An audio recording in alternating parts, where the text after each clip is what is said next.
Margaret was 70 years old, and after her husband died, her children divided her life like it was already an inheritance. They took the house, they took the car, they emptied the bank account, and when all that was left was her father's old farm, rotting, forgotten, and buried in debt, they laughed and let her keep it. But Margaret noticed something. That farm was the only thing her father had never talked about and never let anyone touch, so she did something her children would never understand. She moved in. She told them she had nothing left. And then she started digging. But before the digging, before the farm, before any of it, there was the funeral. Frank Hale died on a Tuesday in October. 53 years of marriage, and Margaret found him in his recliner with the television still on and his coffee still warm. The paramedics said it was his heart. Margaret could have told them that. His heart had been giving out for years. She'd watched it happen, watched the color drain from his face a little more each month. Watched him stop climbing the stairs, stop walking to the mailbox, stop pretending he was fine. The funeral was tasteful. David made sure of that. Her son was 47 and ran the insurance agency Frank had built from nothing. David wore a charcoal suit and shook every hand and said all the right things. Karen, her daughter, 44, stood beside him in a black dress and pearls, dabbing her eyes with a tissue she never actually needed. 300 people came. Margaret stood by the casket and thanked each one. Her feet ached. Her chest felt hollow, but she stood there because that's what you did. You stood. 2 weeks later, David called a family meeting. He used those exact words, family meeting, like they were going to discuss vacation plans or Thanksgiving arrangements. Margaret drove to his house, the house she and Frank had helped him buy 15 years ago, and sat at his dining room table across from her 2 children. Karen had a folder. David had a legal pad. They'd been busy. "Mom, we need to talk about Dad's estate," David said. Margaret nodded. She'd expected this. Frank had built a good life. The house was paid off. The agency was profitable. There was money in savings, in investments, in the retirement account she and Frank had contributed to for decades. "We've been going over the paperwork," Karen said. She opened the folder and spread documents across the table. "The house, the accounts, the agency. We want to make sure everything's handled properly." "Of course," Margaret said. David cleared his throat. "The house, Dad put my name on the deed 12 years ago. We discussed it after his first heart episode. It was a practical decision, estate planning." Margaret looked at him. "I remember. So technically the house is mine," David said. He didn't look away, but he also didn't look comfortable. "I'm not kicking you out, Mom, but I've been thinking about it, and Heather and I could use the space. The kids are getting bigger, and there's the question of maintenance, property taxes, upkeep. It's a lot for you to manage alone." Margaret felt something cold settle in her stomach. "You want me to leave the house?" "Not leave. Transition. Karen found a nice assisted living place in..." "I'm 70, David. I'm not 80 to 5. Karen jumped in. "Mom, nobody's saying you can't take care of yourself. We just think it would be easier, safer." "And the bank accounts?" Margaret asked. Karen glanced at David. "We moved the funds into a trust for estate management purposes. David and I are co-trustees. You emptied the accounts. We secured the accounts," David corrected. Margaret sat very still. 42 years of marriage. Every dollar she and Frank had saved, every late night she'd spent doing his books for the agency while he built the business, every vacation they'd skipped, every luxury she'd gone without. They divided 42 years of marriage in a single afternoon. "And the car?" Margaret asked. "Karen's going to take it," David said. "You don't drive much anymore. It just sits in the garage. I drive every day, David. We'll arrange rides for you. There are services." Margaret looked at her children. She studied their faces, the faces she'd nursed through fevers and read bedtime stories to and cheered at graduations. David had Frank's jaw and her eyes.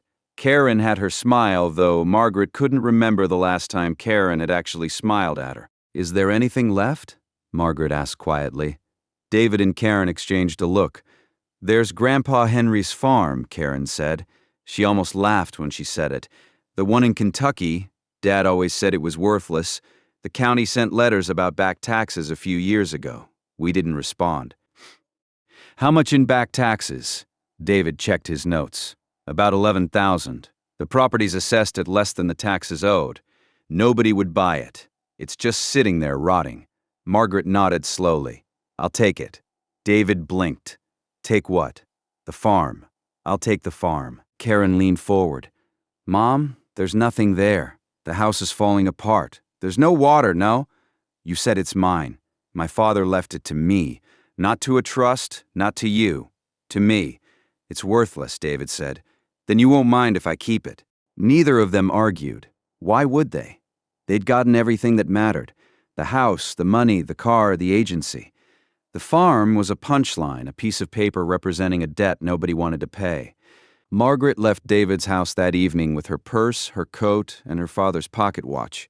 She'd carried that watch since Henry died, 22 years ago. It was brass, heavy, with 4 numbers engraved on the back that she'd always assumed were a date. Her father had pressed it into her hand during her last visit to the farm, when she was 48 and he was dying of emphysema. Keep this, he'd said. You'll know when you need it. She hadn't known what he meant. She still didn't, but she kept it. Margaret stayed in David's guest bedroom for 3 weeks. They made her feel it every single day. Heather, David's wife, sighed when Margaret used the kitchen. The grandchildren were told to keep it down because Grandma needed rest, which really meant Grandma was in the way. David left brochures for assisted living on the nightstand. Sunrise Gardens, Peaceful Meadows, places with names designed to make you forget you were being put away. On the 22nd day, Margaret packed her suitcase. 1 suitcase. Everything she owned fit inside it. She took a Greyhound bus from Columbus to a town called Dawson in rural Kentucky. The ticket cost 37 left. The bus smelled like diesel and old upholstery. Margaret sat by the window and watched Ohio turn into Kentucky, the flat suburbs giving way to rolling hills and bare trees. She didn't cry. She'd done her crying in David's guest bedroom into a pillow at 3 a.m. when nobody could hear. She was done with that now. Dawson wasn't much. A 2-block main street with a hardware store, a diner, a post office, and a church. The bus dropped her at a gas station on the edge of town. She asked the attendant for directions to the old Hale farm. He looked at her like she'd asked for directions to the moon. Henry's place? That's about 4 miles east on County Road 9. Nobody's been out there in years. You family? I'm his daughter, Margaret said. Huh, he scratched his chin. Didn't know Henry had family he kept to himself. Margaret walked 4 miles on a 2-lane road with no shoulder, her suitcase bumping against her leg. It took her almost 2 hours. A truck slowed down as it passed, and the driver, a heavyset woman in a feed cap, rolled down the window. You need a ride, hon? I'm almost there, Margaret said. Where's there? The Hale farm. The woman's eyebrows went up. That old place? You sure? Margaret nodded. The woman shrugged and drove on. The farm was worse than she remembered. Much worse. The driveway was barely visible, choked with weeds and saplings that had pushed through the gravel over 2 decades. The house sat at the end of it, a 2-story wooden structure that had once been white. The paint had peeled down to bare wood on most walls. One of the upstairs windows was broken. The porch sagged on the left side where the supports had rotted. Behind the house stood the barn. Red once, now a weathered gray. The roof had partially collapsed on the south end. A padlock hung on the main door, rusted but intact. Margaret stood at the end of the driveway and looked at it all. $11,000 in back taxes, a house that might not survive the winter, a barn her father had kept locked her entire life. She picked up her suitcase and walked to the front door. It was unlocked. It had always been unlocked. Henry never locked the house, just the barn. Inside, dust covered everything. The air smelled stale, trapped. She set her suitcase down in the front hallway and walked through the rooms. The kitchen still had dishes in the cabinets, plates with a blue flower pattern that Margaret remembered from childhood. The living room had her father's chair, a worn leather recliner positioned near the window where he could see the barn. The fireplace had ashes in it.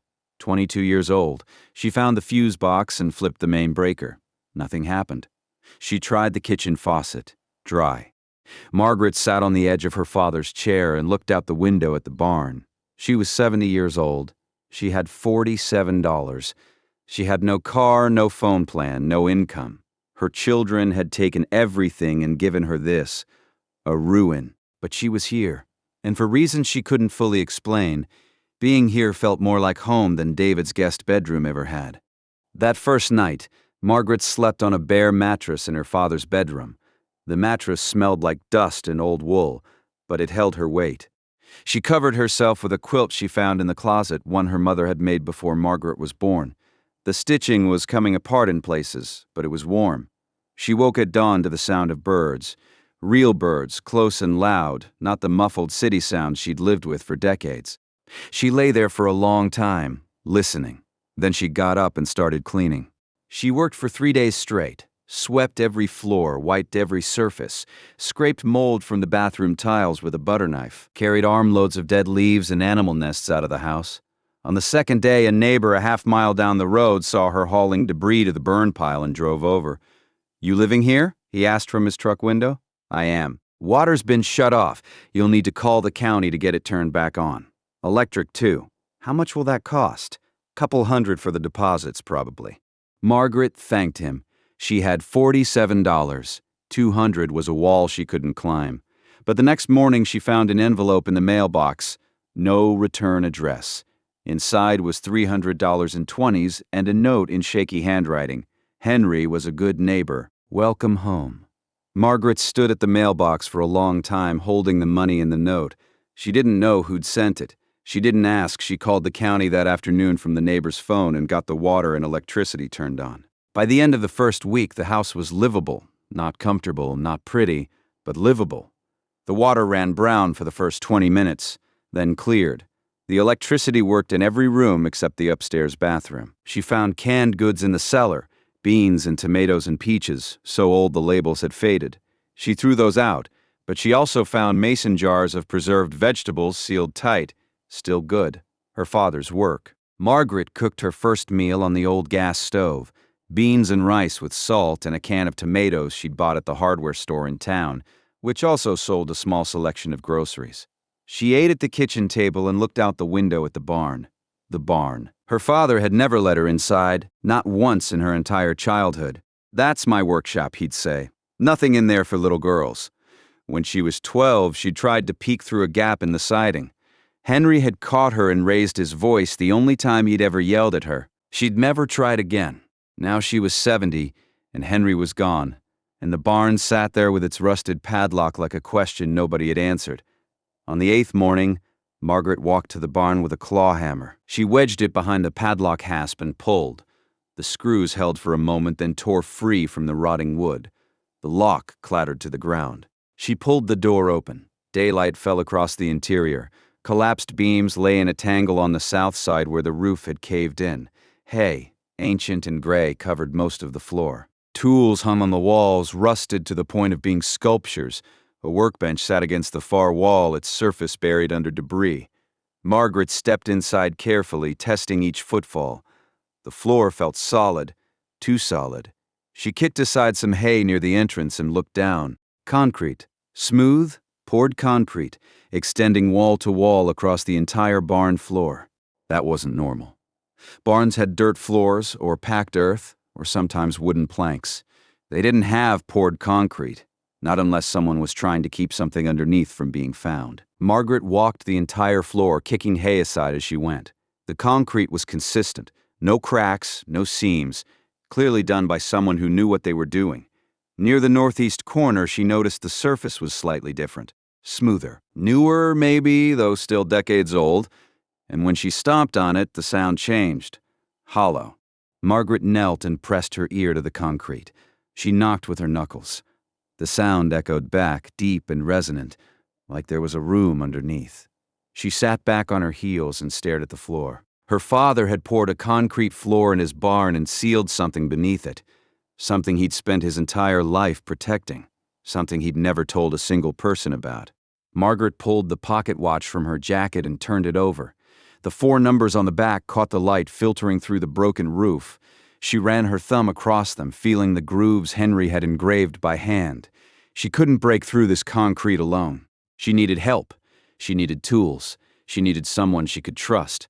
Margaret closed the barn door behind her and walked back to the house. Tomorrow, she'd go to town. The hardware store in Dawson was called Patterson's, and it sold everything from nails to canned soup. Margaret walked the 4 miles into town the next morning, arriving just after it opened at 8. The bell above the door chimed when she entered, and a woman behind the counter looked up from a crossword puzzle. "Help you find something. I need a sledgehammer, Margaret said, and a pry bar. The woman studied her for a moment. Margaret was 70, 5'4", and weighed about 130 pounds. She was asking for demolition tools. What are you taking apart? A barn floor. Concrete, concrete. The woman pointed toward the back of the store, aisle 3. You want the 10-pound sledge, not the 16. Save your back. Margaret found the tools and brought them to the counter. The sledgehammer was $42. The pry bar was $18. She had just over $200 left from the anonymous envelope, and she needed that for food and the property taxes she had no idea how to pay. She was counting out bills when the front door opened and a man walked in. Tall, broad-shouldered, with gray hair cropped close and hands that looked like they'd been used for real work every day of his life. He wore a canvas jacket and boots caked with dried mud. "Morning, Tom," the woman behind the counter said. "Morning, June." He set a box of wood screws on the counter and noticed Margaret's purchases. "That's a lot of sledgehammer for one person." "I'll manage," Margaret said. "Which barn?" Margaret hesitated. "Henry Hale's place, out on County Road 9. Tom's expression shifted, something between surprise and recognition. "Henry's place. I haven't been out there in years. You, his daughter." "Margaret." He nodded slowly. "Tom Briggs. I live about 2 miles past your property. Your father and I used to talk sometimes. He'd come into town for supplies, and we'd sit on the bench outside the post office. He was a quiet man, but good company." "That sounds like him," Margaret said. Tom looked at the sledgehammer again. "What are you doing with the barn?" Margaret thought about lying, thought about saying she was just cleaning up. But she was too tired for lies, and something about Tom's directness made her want to match it. "There's a concrete floor in the barn. I need to see what's under it." Tom raised an eyebrow. "Concrete floor in a barn. That's unusual." "I know, you going to swing a 10-pound sledge at concrete by yourself." "I was planning on it." He was quiet for a moment. Then he said, "I've got a jackhammer in my shed. Pneumatic runs off a compressor. It'll save you a week of work and about 3 herniated discs." Margaret looked at him. "Why would you help me?" "Because Henry was a good man, and because singing a sledgehammer at concrete at your age is a good way to end up in the hospital with nobody to drive you there." Margaret almost smiled. "I can't pay you." "I didn't ask you to." Tom picked up his box of screws. "I'll come by tomorrow morning. 7 work for you." 7 works. Tom Briggs arrived at 6:45 the next morning, driving a dented Ford pickup with a compressor and jackhammer strapped in the bed. Margaret had coffee ready, made in a percolator she'd found in the kitchen cabinet. It was the first real coffee she'd made on the farm, and the smell of it filled the house. They sat on the porch and drank it in silence. The morning was cool, the sky a pale gray, and the fields around the farm stretched flat and empty in every direction. "I helped your father repair this porch about 30 years ago, Tom said. "He did most of the work himself. Just needed someone to hold the boards while he nailed. He built things," Margaret said. "Always building, always working on something. He just never said what." Tom finished his coffee and set the mug on the railing. "Let's go see that floor." Inside the barn, Tom walked the perimeter while Margaret watched. He kicked hay aside, studied the concrete, knelt down, and knocked on it in several places. When he reached the northeast corner where Margaret had heard the hollow echo, he stopped. "There's something under here," he said. "This section sounds different. The rest is solid pour, probably 8 inches thick. But right here it's thinner, like it was poured over something. A hatch. Maybe. Tom stood and brushed off his knees. Only one way to find out. He set up the compressor outside the barn door and ran the hose to the jackhammer. The noise was tremendous, echoing off the barn walls, shaking the tools on their hooks. Margaret stood back and watched as Tom drove the chisel point into the concrete near the northeast corner. Chunks flew. Dust filled the air. Margaret tied a rag over her nose and mouth. Tom worked methodically, breaking a 3-foot square area, peeling away layers of concrete that crumpled into rubble. After 40 minutes, the chisel hit something different. A metallic clang rang through the barn, sharp and clear above the hammer's roar. Tom killed the compressor. The silence felt enormous. He knelt and brushed away concrete debris with his hands. Margaret came closer. Beneath the broken concrete, dull gray steel glinted in the light. "It's a hatch," Tom said. "Steel plate, probably 1/4 inch thick. Looks military grade." They cleared more concrete. widening the hole until the full outline of the hatch was visible. It was roughly 4 feet square, set into a steel frame that had been bolted to a concrete foundation beneath the barn floor. A heavy-duty combination lock secured a latch on the near side. Tom sat back and wiped his forehead with his sleeve. "Your father put this here. It wasn't here when I was a child, or if it was, I never knew about it. That's a serious installation, Margaret. This isn't something a farmer puts in his barn to store potatoes." Margaret pulled the pocket watch from her jacket. She turned it over and looked at the 4 numbers on the back. She'd carried this watch for 22 years, and those numbers had always been a mystery. Not a date, not a year. Just 4 digits her father had scratched into the brass with a steady hand. "Let me try something," she said. She knelt beside the hatch and dialed the combination. Left to the first number, right to the second, left to the third, right to the fourth. The lock clicked open. Tom looked at her. Margaret looked at the lock. Her hands were shaking. "That's what the watch was for," she said quietly. "He gave it to me when he was dying, said I'd know when I needed it." Tom reached for the latch. "You want me to open it?" "No." Margaret put her hands on the steel. "I'll do it." The hatch was heavy. Tom helped her lift it, and it swung back on thick hinges that groaned from decades of disuse. Cool air rose from the opening, damp and sharp with a smell Margaret didn't recognize.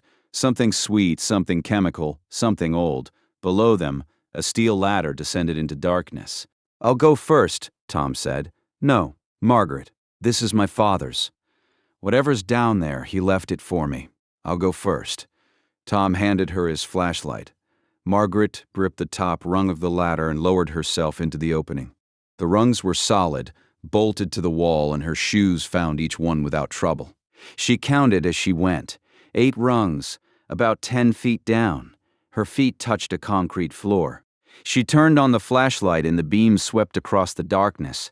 Margaret stopped breathing. The vault was enormous. It stretched the full length and width of the barn above, a room dug deep into the Kentucky clay and lined with poured concrete walls. The ceiling was reinforced with steel beams. The air was cool and dry, perfectly controlled by some ventilation system she could hear humming faintly in the walls. And filling the space, row after row, floor to ceiling, were wooden shelving units. Hundreds of them. Each one loaded with glass bottles. Thousands of bottles, each one sealed with wax. Each one bearing a handwritten label. Margaret walked forward and pulled a bottle from the nearest shelf. The glass was thick, the wax seal unbroken. The label written in her father's careful handwriting read, "Hale Reserve, 1958, Barrel 7, Bottle 43. She held it up to the flashlight. The liquid inside was the color of dark amber, perfectly clear. Whiskey. Her father had been making whiskey. Tom climbed down behind her. His flashlight joined hers, and they stood side by side in the middle of a room that shouldn't have existed, surrounded by thousands of bottles that shouldn't have been there. "Good Lord," Tom said softly. Margaret walked the shelves. The bottles were organized by year. She found labels dating from 1951 to 1968. 18 years of production, carefully bottled, carefully stored, and carefully forgotten. "There must be 5,000 bottles down here," Tom said. He'd been counting shelves. "Maybe more." Margaret set the bottle back on the shelf. Her mind was working, processing, trying to understand. Her father, Henry Hale, the quiet farmer who never raised his voice, who fixed his own tractor and mended his own fences, who lived simply and died with nothing in the bank, had been running a distilling operation underneath his barn for nearly 2 decades. The earth doesn't give up its secrets to people in a hurry. Margaret had waited 70 years for this one. She found the workbench near the ladder. It was clean, organized, untouched by the decay that had claimed the barn above. Tools hung on pegboard walls, copper tubing, glass beakers, and a set of precision hydrometers sat in a wooden rack. And on the center of the bench, weighed down by a heavy glass bottle, was an envelope. Margaret picked it up. The paper was yellowed but intact, preserved by the vault's constant temperature. Her name was written on the front in her father's handwriting.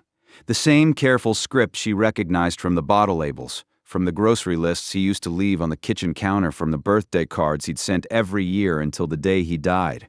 She turned the envelope over. The seal was wax, pressed with what looked like a coin. She broke it and pulled out the letter.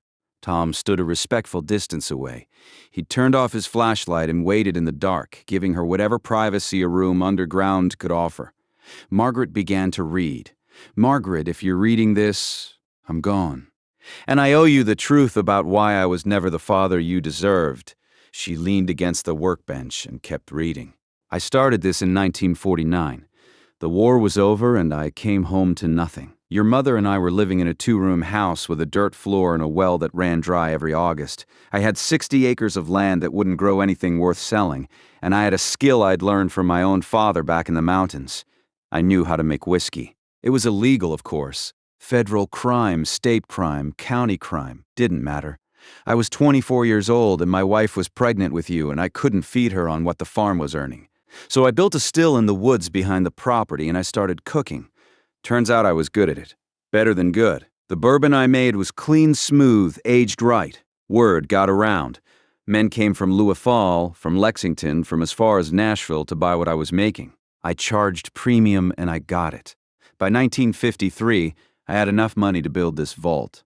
Poured the foundation myself, hired a crew from out of state to do the concrete work, men who didn't know where they were and didn't ask. I dug it by hand, Margaret. Every shovel of clay, every bucket of dirt. Took me 2 years, but when it was done, I had a room nobody knew about, under a barn nobody cared about, on a farm nobody watched. I made whiskey for 18 years. Your mother knew. She helped with the bottling in the early days, before her health went bad. We stored everything down here, barrel-aged in white oak, bottled and sealed when it was ready. I could have sold it all and lived rich, but I didn't. Because in 1962, a man I trusted tried to take everything from me. Margaret turned the page. The handwriting grew tighter, more controlled. His name doesn't matter now. He was my partner, my distributor, and my friend. Or so I thought. He got greedy, wanted a bigger cut. When I said no, he threatened to turn me in. When that didn't work, he came to the farm with 2 men and tried to take what I'd built.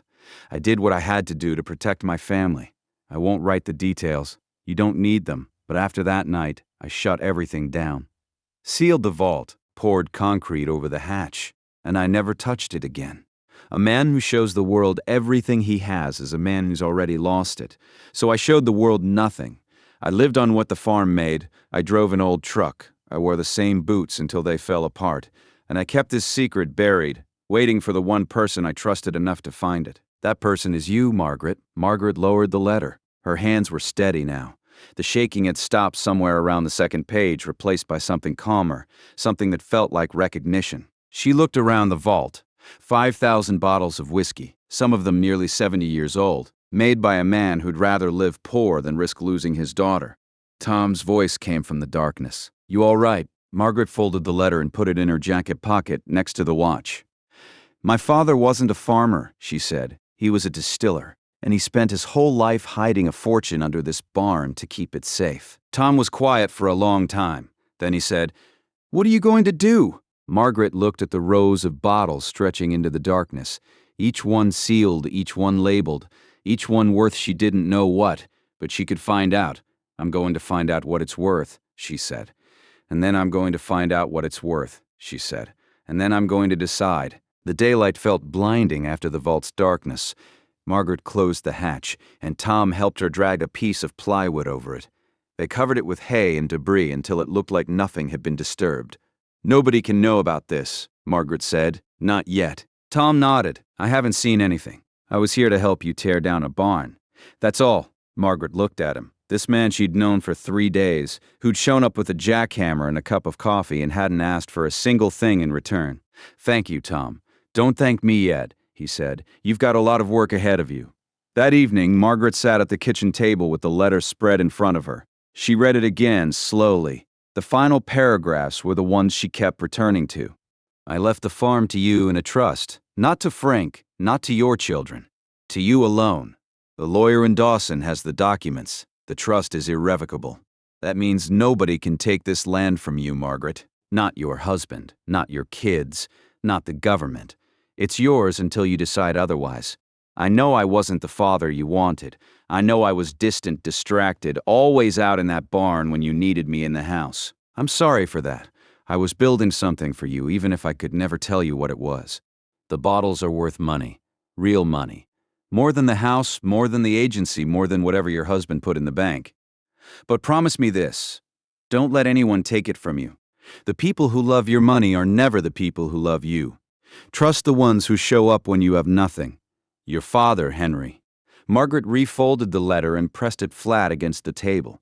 Outside, the night was quiet, no traffic, no television through thin walls, no grandchildren being told to keep it down, just the wind in the grass and the creak of the old house settling on its foundations. Her children had taken everything that was easy to count. They'd missed the one thing that mattered.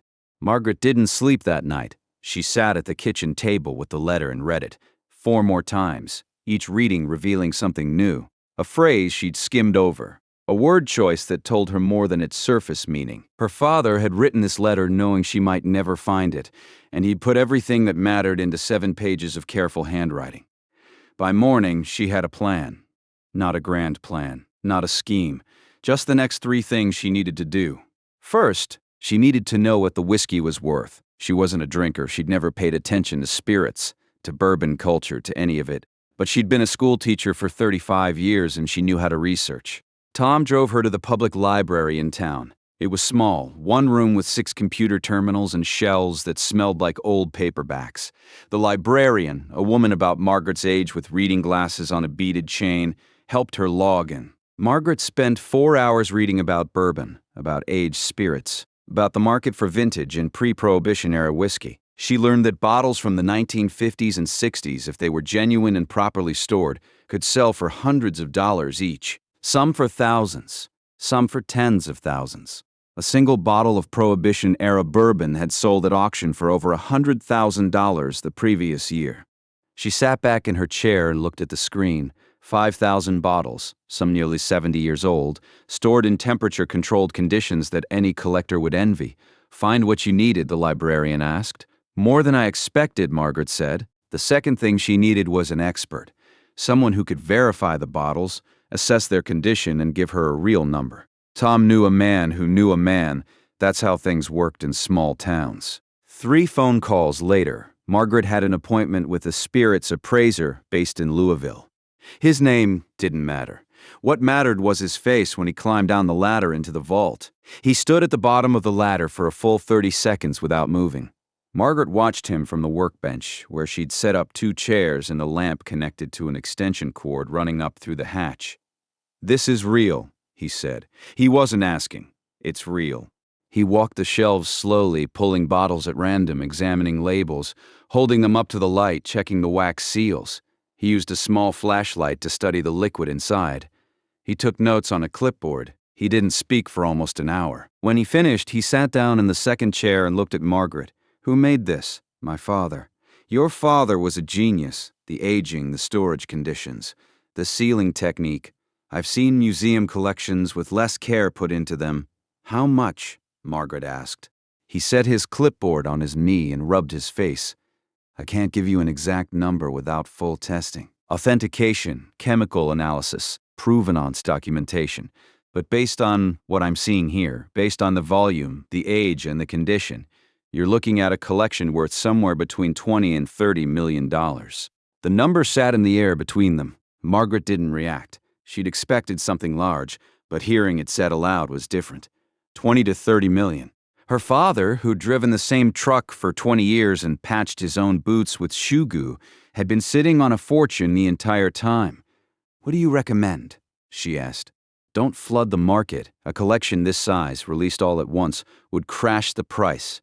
You want to sell in small batches, 100 bottles at a time, through private buyers and select auction houses.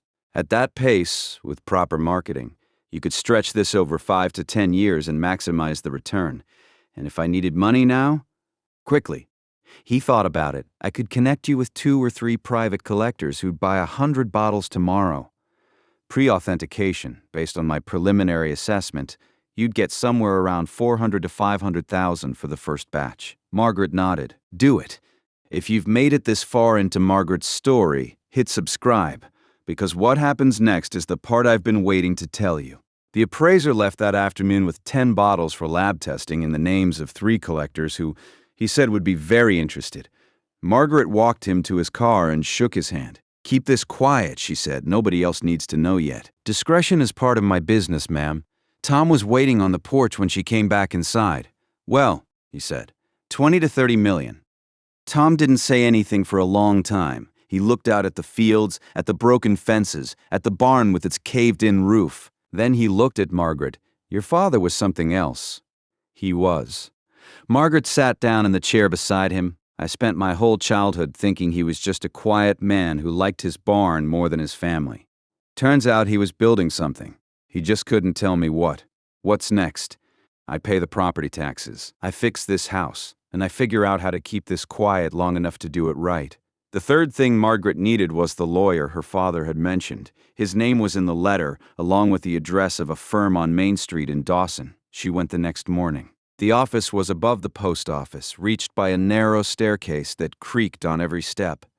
The lawyer her father had used was long retired, but his son had taken over the practice. A man in his 50s with a desk piled high with folders and a mug that said, "World's okayest lawyer."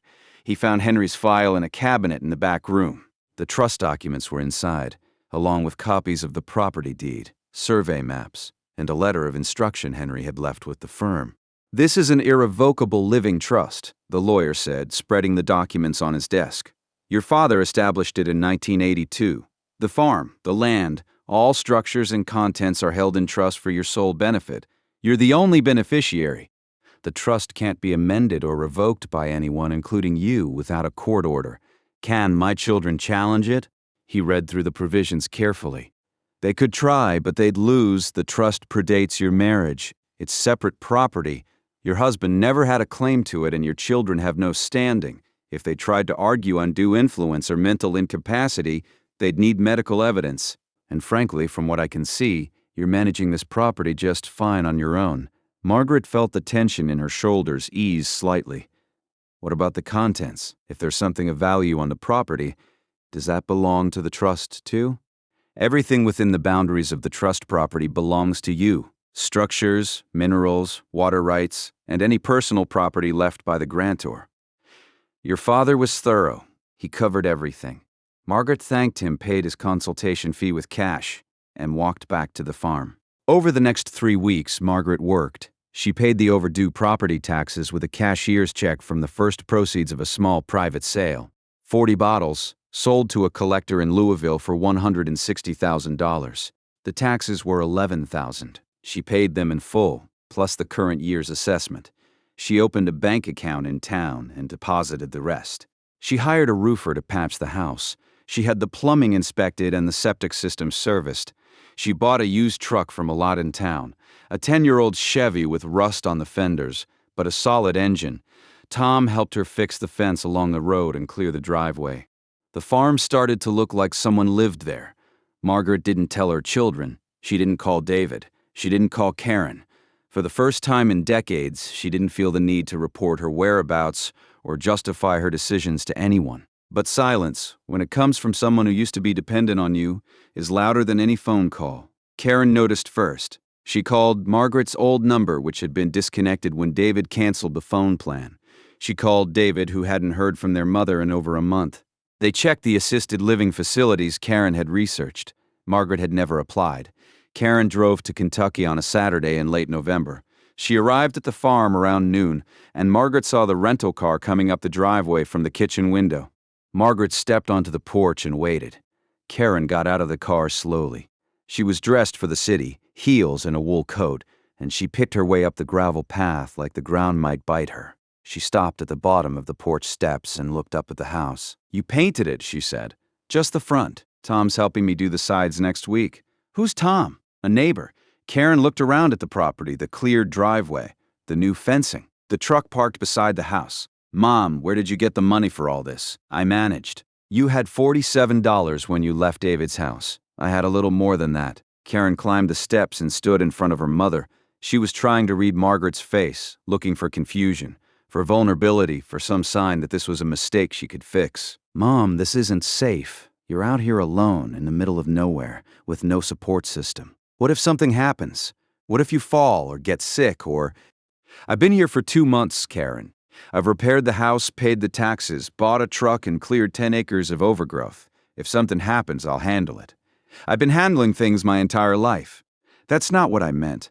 What did you mean? Karen's mouth opened and closed. She didn't have an answer that sounded reasonable, so she tried a different approach.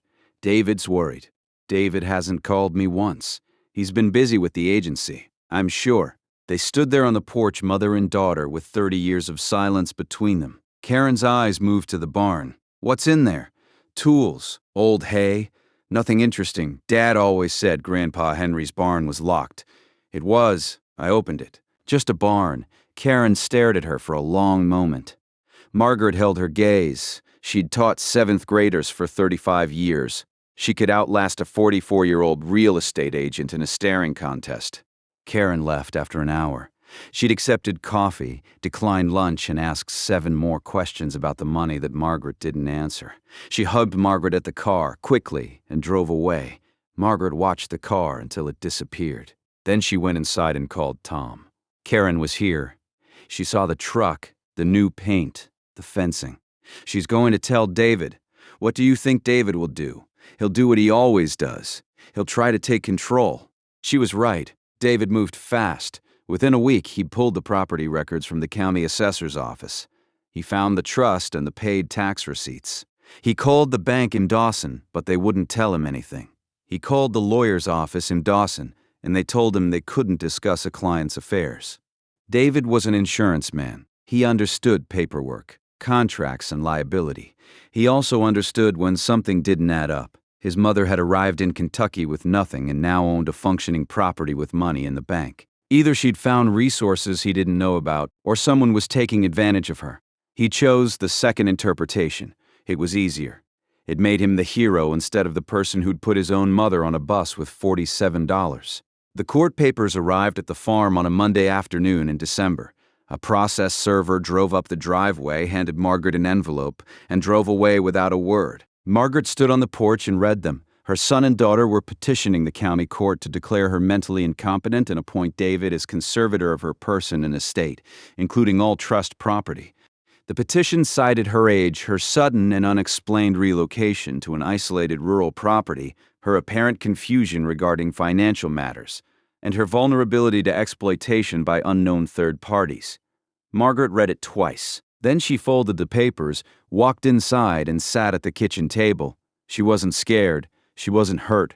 Those feelings had burned out weeks ago, in David's guest bedroom, in the back of the Greyhound bus, in the first cold nights on the farm when she'd had nothing and nobody. What she felt now was clarity. Her children had taken everything she'd shared willingly, and now they were coming for the one thing she hadn't. She picked up the phone and called. "Tom, I need your help," she said. "And I'm going to need that lawyer." Tom came over that evening. Margaret made coffee and they sat at the kitchen table with the court papers spread between them. Tom read them slowly, turning each page with the same deliberate care he used when measuring lumber.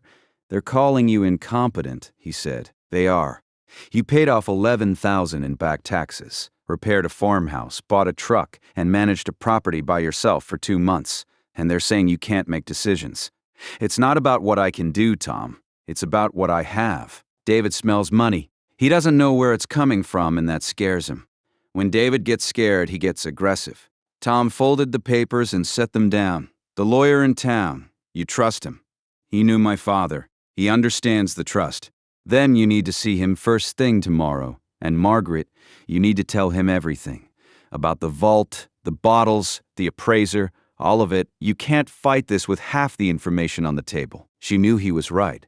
She'd been operating on instinct since the day she arrived, making decisions one at a time, reacting instead of planning. That had gotten her this far, but a courtroom was different. A courtroom required paperwork, precedent, and a clear story. The next morning, Margaret drove to the lawyer's office with the court papers in a banker's box she'd packed the night before. Inside the box were Henry's letter, the trust documents, the appraiser's preliminary report, and receipts for every dollar she'd spent since arriving in town. The tax payment, the house repairs, the truck, the groceries. Every transaction documented, every decision accounted for. The lawyer read the conservatorship petition while Margaret sat across from him and waited. When he finished, he set it down and shook his head. "This is the weakest conservatorship filing I've seen in 30 years. Your son's attorney is fishing. They've cited no medical evidence, no psychiatric evaluation, No testimony from a treating physician. They've got nothing but your age and the fact that you moved to a rural property. Will a judge take it seriously? A judge is required to take it seriously. There'll be a hearing. You'll need to appear, but the burden of proof is on them, and they don't have any proof. What they have is speculation. Margaret opened the banker's box and pulled out the appraiser's report. There's something else you need to know. She told him about the vault, about the bottles, the letter, the preliminary valuation. The lawyer listened without interrupting. When she finished, he sat back in his chair and looked at the ceiling for a long time. 20 to 30 million, he said. That's the estimate, and your children don't know about this. They know I have some money. They don't know where it came from or how much there is. The lawyer leaned forward. Here's the situation. The trust protects the property. It's airtight. Your father structured it so that no one, not your husband, not your heirs, not a court-appointed conservator, can transfer or encumber the farm. Even if David somehow won the conservatorship, the trust would still prevent him from touching the land. But if a court declares you incompetent, a conservator could potentially control your personal assets, your bank account, your proceeds from sales, your income. Not the trust property, but everything outside it. So I need to make sure they don't win. They won't win, not with what they've filed, but I want to be prepared. I'm going to request a copy of your medical records. I'll need a statement from your doctor confirming you're of sound mind. And I want you to bring the bank statements, the tax receipts, and every piece of evidence showing you've been managing your affairs competently. Margaret nodded. What about the hearing date? 3 weeks. January 9th. County Courthouse. 3 weeks. Margaret had 21 days to prepare for a fight she hadn't asked for and didn't deserve. She used them well. She drove to Columbus and saw her doctor, a woman she'd been seeing for 15 years. The doctor ran a full cognitive assessment and declared Margaret in excellent mental health. She provided a written statement to that effect, along with a note expressing her professional opinion that Margaret was fully capable of independent decision-making. Margaret also made a phone call to the appraiser in Louisville. She asked him to accelerate the private sale. 200 bottles from the oldest section of the vault, the 1951 and 52 vintages, the rarest, the most valuable. The sale took 10 days. 3 collectors, all vetted, all signing confidentiality agreements.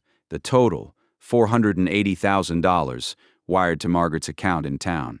She used the money carefully. She paid off the remaining property taxes for the next 5 years. She put $50,000 into a repair fund for the farm.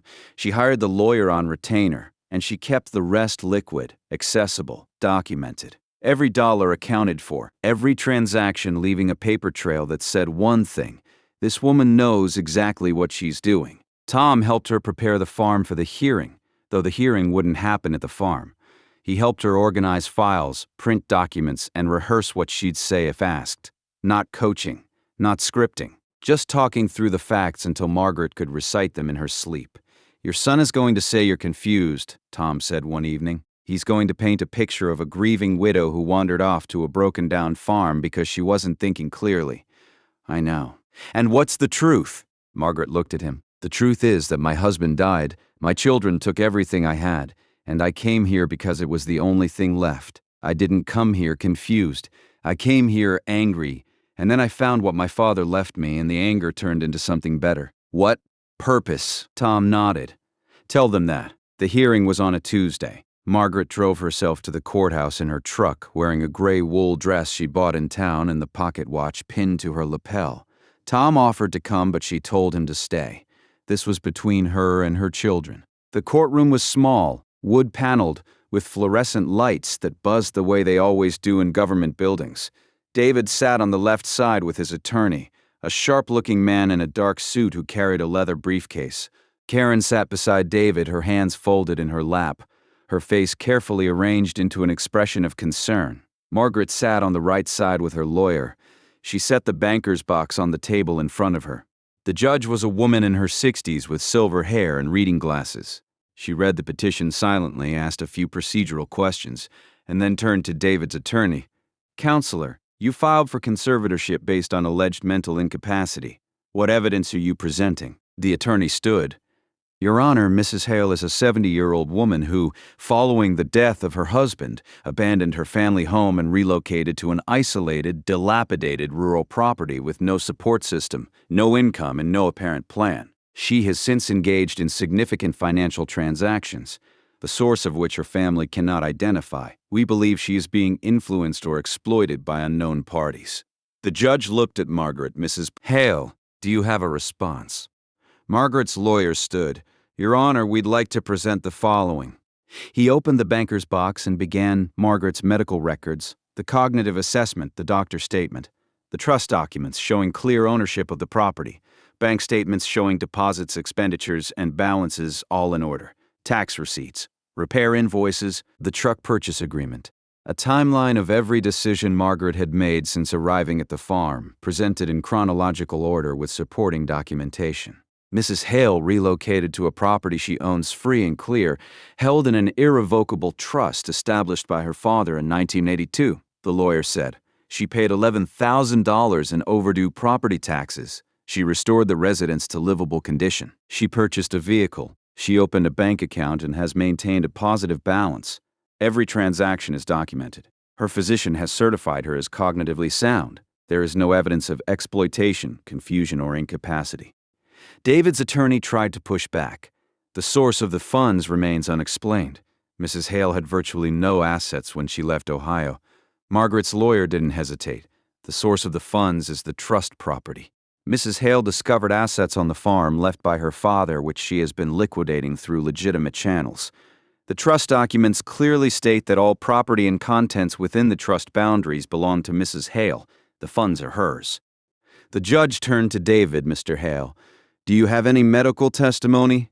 Any physician statement? Any evidence beyond your personal concerns? David looked at his attorney. His attorney looked at the table. No, Your Honor, not at this time. Then I'm going to be direct, the judge said. She removed her glasses and looked at David and Karen. This petition has no medical basis. The respondent has demonstrated clear, consistent, and competent management of her affairs. I'm dismissing the petition. She paused. Mr. Hale, I'll also note for the record that filing a conservatorship petition without medical evidence wastes this court's time and causes significant distress to the respondent. I'd encourage you to consider that before filing again. She banged the gavel. David's face went red. Karen looked down at her hands. Margaret closed the banker's box, thanked her lawyer, and walked out of the courtroom. She made it to the hallway before David caught up with her. Mom. His voice was tight, controlled. What assets? What did you find on that farm? Margaret turned. She looked at her son, this man she'd raised, this man she'd packed lunches for and driven to baseball practice and helped through his first heartbreak. This man who'd taken her house and put her on a bus. Your grandfather left me something, she said. Something valuable. How valuable? That's not your concern. David took a step closer. I'm your son. Then act like it. His jaw clenched. You can't just cut us out. Dad built that money together with you. We're family. The house, the car, and the bank account were what your father and I built together. You already took those. The farm is mine. My father left it to me. Not to your father. Not to you. To me. I want to see what's on that property. No. David's voice dropped. I'll file again. I'll get a doctor this time. I'll get whatever I need to. You took what you could carry, David. You just couldn't carry what mattered. She turned and walked toward the exit. David didn't follow. Karen was waiting at the courthouse doors. She'd been crying, not the performative tears from the funeral, real tears, messy with mascara running down her cheeks. Mom. Margaret stopped. I'm sorry. Karen's voice cracked. I'm sorry for what we did. I'm sorry I took the car and the accounts. I'm sorry I let David talk me into the conservatorship. I knew it was wrong. I knew it the whole time. Margaret studied her daughter's face. She saw Frank in Karen's eyes, the same brown eyes that had once looked at Margaret with love and partnership and gratitude. She saw the little girl who'd climbed into her lap every evening for bedtime stories. She saw the woman who'd forgotten where she came from. Why did you do it? Margaret asked. Karen wiped her face with the back of her hand. I don't know. David said it was practical. He said you'd be taken care of. He said we were protecting you. And I wanted to believe that. I wanted to believe we weren't just taking from you. But you were? Yes. Karen's voice was barely audible. We were. They stood in the courthouse lobby, people walking past them in both directions.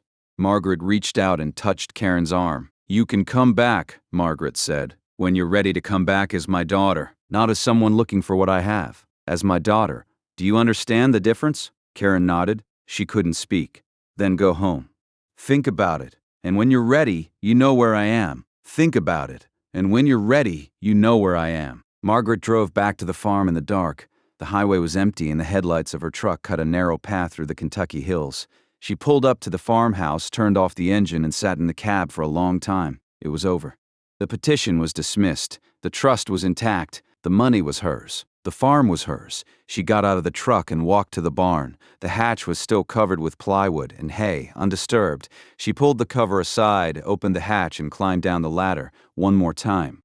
The vault was cold and quiet. Margaret walked the shelves slowly, running her fingers along the bottles.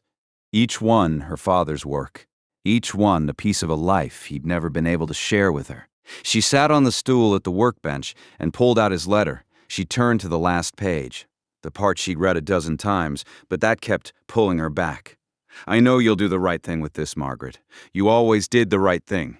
Even when nobody noticed. Even when nobody thanked you. That's why I chose you. You were the only one who would have stayed." Margaret folded the letter and put it back in her pocket. She turned off the lamp and sat in the dark for a while, surrounded by her father's secret, his life's work, his apology for every evening he'd spent in the barn instead of reading her bedtime stories. Then she climbed the ladder, closed the hatch, and went inside to make supper. Spring came slowly to the farm. Margaret watched it arrive, the way she used to watch her students solve a problem on the blackboard, piece by piece, each step building towards something whole. First, the crocuses pushed through the half-frozen ground near the porch. Then the grass turned from brown to green, starting at the edges of the property and creeping inward. By late March, the fields were alive with color, wildflowers and weeds and new growth tangled together in every direction.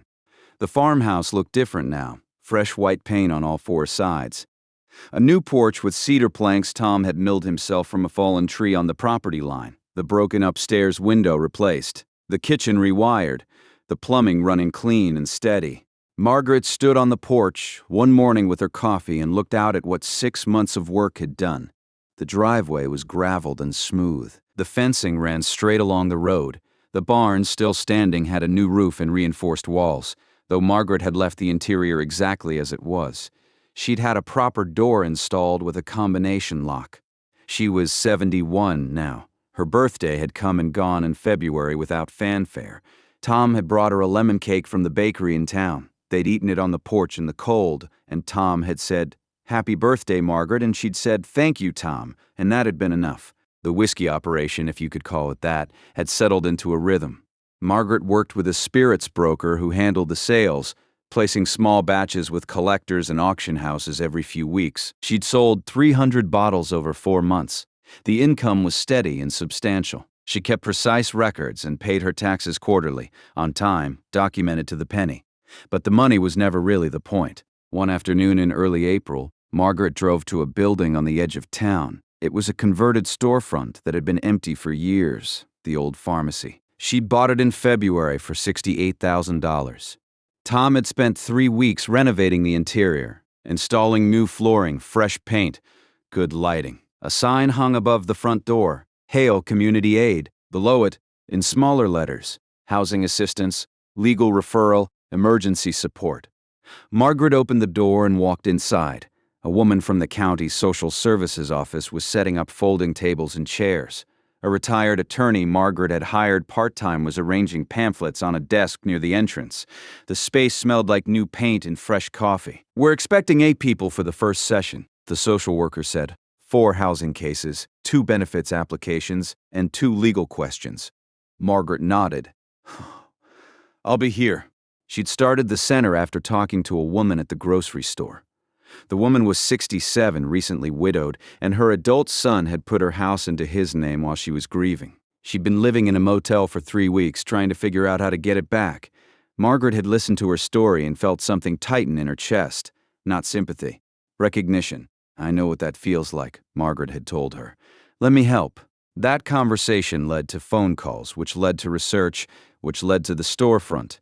Margaret funded it from the whiskey proceeds. She didn't name it after herself for vanity. She named it Hale because that was her father's name and because Henry had spent his whole life building something to protect the one person he loved. Margaret wanted to do the same thing, just for more people. The center opened quietly. No ribbon cutting, no press release. Just a door that was open and a woman behind a desk who knew what it felt like to lose everything.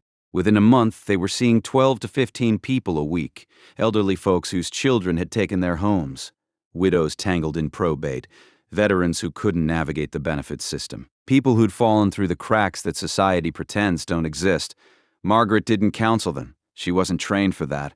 She connected them with people who could help, the attorney, the social worker, or housing advocate she'd found at the university. But she was always there. Every morning she unlocked the door. Every afternoon she made coffee and sat with whoever needed to talk. Tom volunteered on Tuesdays and Thursdays, helping with intake paperwork and driving people to appointments. He never talked about why he did it. He just showed up. One evening after closing up the center, Margaret and Tom sat in the truck outside the storefront. "You ever think about how strange this is?" Tom said. "What do you mean?" 6 months ago, you got off a bus with a suitcase and $47. Now you're running a community center and selling whiskey that's older than most of the people who buy it. Margaret smiled. When you put it that way, it does sound strange. It sounds like exactly the kind of thing Henry would have wanted. Margaret looked at the storefront, at the sign with her father's name.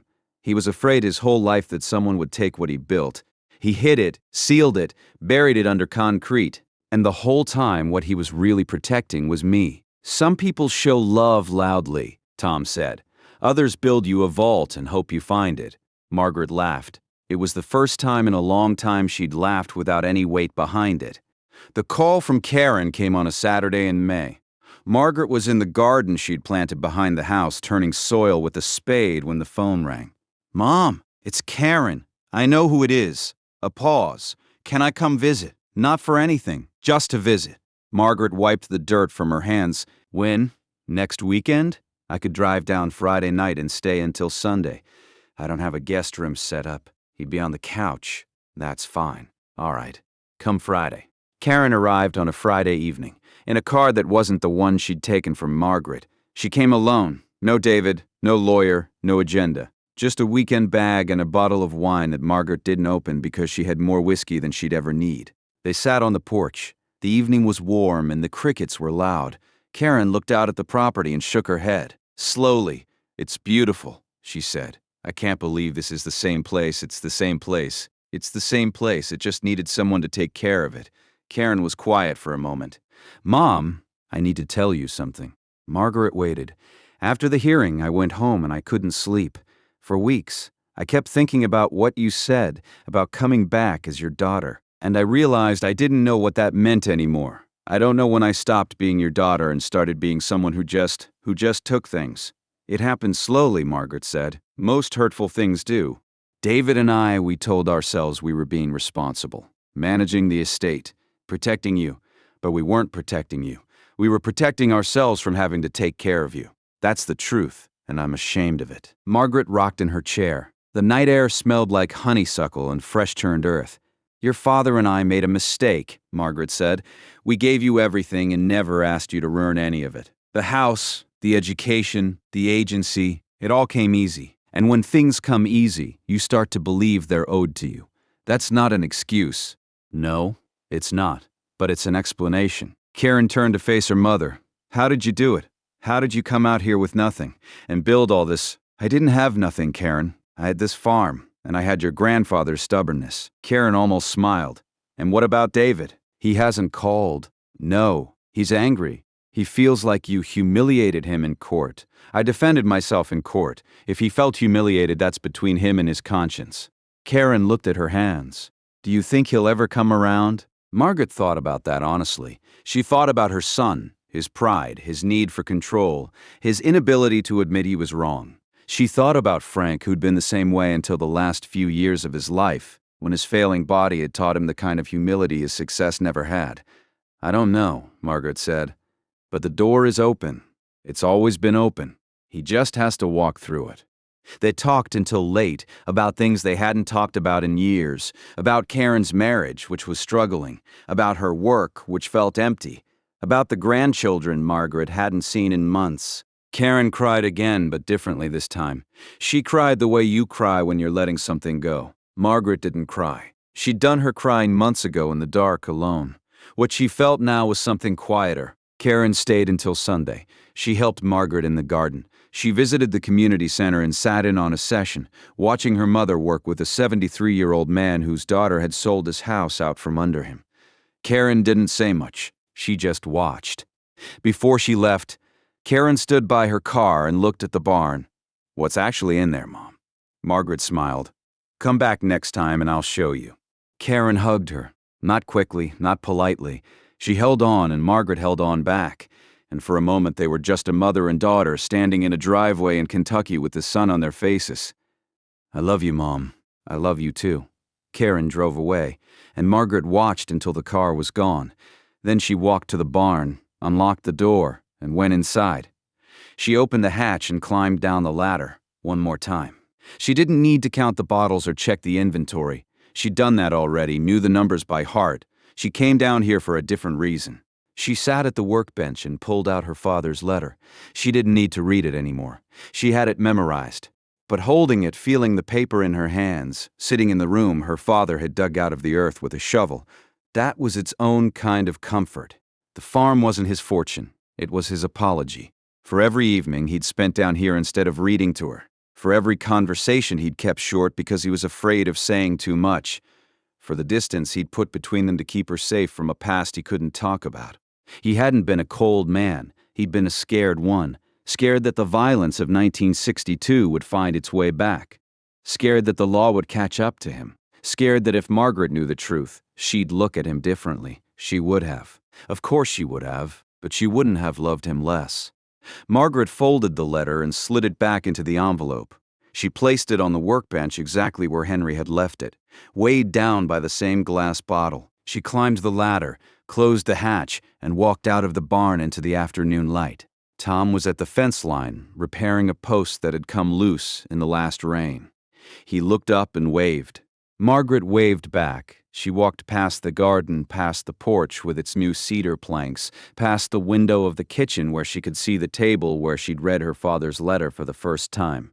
She kept walking until she reached the edge of the property, where the land sloped down toward a creek she'd discovered in January, frozen solid, now running clear and steady with spring water.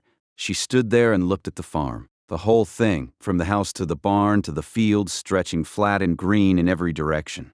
This place her children had laughed about, this ruin they'd dumped on her because it was the only thing worth nothing. She thought about Henry building in secret, protecting in silence. She thought about Frank, who'd worked hard but never thought to protect Margaret from his own children. She thought about David, still angry, still unable to see past his own pride. She thought about Karen, trying to find her way back.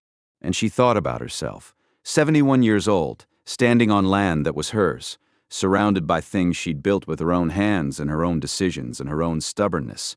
She had money she'd never spend. She had a purpose that got her out of bed every morning. She had Tom steady and present, asking nothing, giving everything. She had what mattered. The pocket watch felt warm in her jacket pocket. She didn't take it out. She didn't need to. The numbers on the back had done their job. The combination had opened the lock. The lock had opened a vault. The vault had opened her life. Margaret turned and walked back toward the house. The afternoon light was soft on the white paint, and the porch looked exactly the way a porch should look, like a place where someone was going to sit down with a cup of coffee and watch the evening come. She was home. She had always been home. She just hadn't known it yet.